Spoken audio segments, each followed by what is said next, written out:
G5 might be ending, but there's a lot left to discover.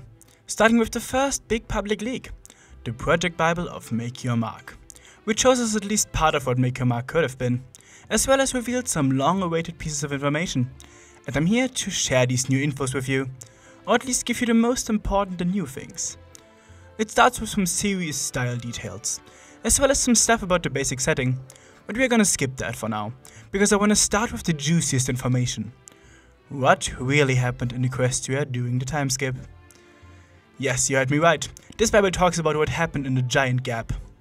It was supposedly after 200 moons of Twilight's reign, which is 200 years according to this Pitch Bible's definition of a moon. So it starts with stuff we already knew. Opaline was jealous of Celestia and Luna. She was older than the two, so felt like she would have been more worthy, hence calling herself a queen above the princesses. She saw the Alicorns as the superior race, which made her start trying to take over all magic. It should be reserved for Alicorns. For that, she started kidnapping ponies to drain their magic, like she did with Sparky. Those were eventually saved by OG4 heroes.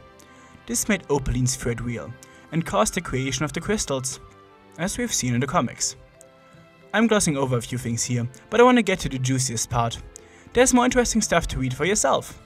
Now we get to the new part, because afterwards the main 7 split up, every tribe heading off with their crystal, establishing the cities we see in G5, in far-off regions of Equestria, so far that Opaline wouldn't find them.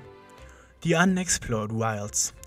Twilight then enacts the spell to form a cloaking bubble around them to hide them from Opaline. To keep the crystals charged, they met up regularly in the Unity Festival. This goes well for a few generations, until the tribes just naturally gather around their own crystals, causing them to grow apart, eventually leading to the forgetting and mischaracterization we see in the new generation.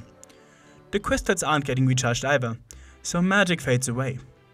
Eventually, they ended up with the protectors in the movie, Argyle, Queen Haven, and Alpha Battle.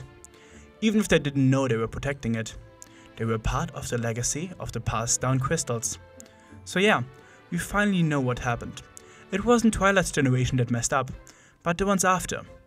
I hope that satisfies the people's minds. But we are not yet done with this Pitch Bible. Next part is about the various characters, but I'm gonna skip that for now. It shows a lot of interesting stuff, but I feel like that warrants its own video. Today, I'll focus on the bigger lore. You can read that yourself though, I have the entire thing linked in the description. The next interesting stuff is Opaline's character section. It adds to her and the Royal Sisters' backstories, by giving Skywars a ruler, the Reine Alicorn, which seems to be the German word for pure. The purest Alicorn, das reine Alicorn, or the French word for queen, with reine. I don't know if I'm pronouncing that right, sorry for my slenderization of the French language. I'm gonna go with both though. When Twilight became Equestria's ruler later, Opaline thought she was an easy target, causing what I described earlier. Another thing is that her Fire Alicorn state was meant to be called Fire Opal, like the gem. Her mane was supposed to look like flames. I'm sad we didn't get to see that. She also was meant to have lava powers. We were robbed with Opaline. Same with Misty. They finally explain how she got so lost. She accidentally walked outside of the cloaking bubble that hid G5 City from Opaline, making her unable to find her way back.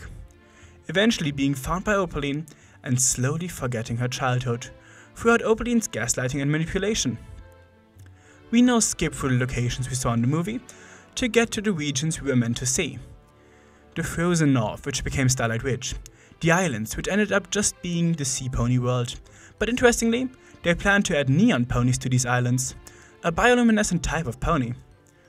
Then we would have gotten the Darklands, where we would have met the Nocturnas, Hasbro's name for the bad ponies.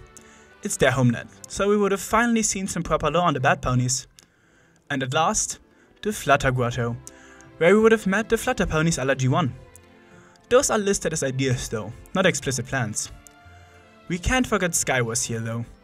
We all know it was planned, but it's explicitly described as a Mount Olympus-like place for godly beings. So many cool plans for following Make Your Mark seasons. We even would have explored some old G4 locations in the show.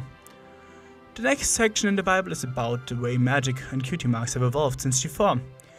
Mainly a better way to classify them, as well as a look into the new flora and fauna magic, and how they turned from the more symbolic kind in G4 to a more tangible form now. It also shows us that they plan to continue the weapon magic for the Pegasi, but it ended up not being that important.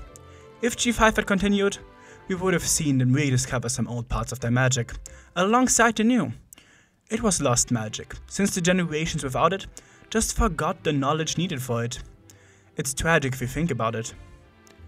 Luminescence, cutie mark magic and the crystals are discussed, but nothing really new in there, but finally a good and clear explanation that is worth a read. The next interesting thing is the section on the Together trees, or back then, Harmony trees. They confirm once again that the tree we saw in the movie was inspired by the Tree of Harmony. But that shows one thing I dislike. That they wanted the Together trees to be the same thing as the Trees of Harmony, taking one of the very few things that G5 had themselves. So I'm kinda glad that didn't happen. It was most likely due to licensing issues, but it caused this change that I very much like. That is not the only change I'm happy about. According to this, the Mare stream was supposed to be called the Cutie Cruiser. But that's about it for things I deemed important for this initial video. Maybe I will do a more in-depth analysis at a later date, but I feel like this is enough for now. As I said earlier, I'll link the full thing in the description for you to check out. There's a lot more interesting stuff that you didn't hear from me. But what do you think? Is this new lore interesting? How important would more of these kinds of leaks be to you? Let me know. Join my Discord to discuss some more. Thanks to my supporters, especially to Maverick and Princess. And until next time for the Bony Spoony fellas, and bye.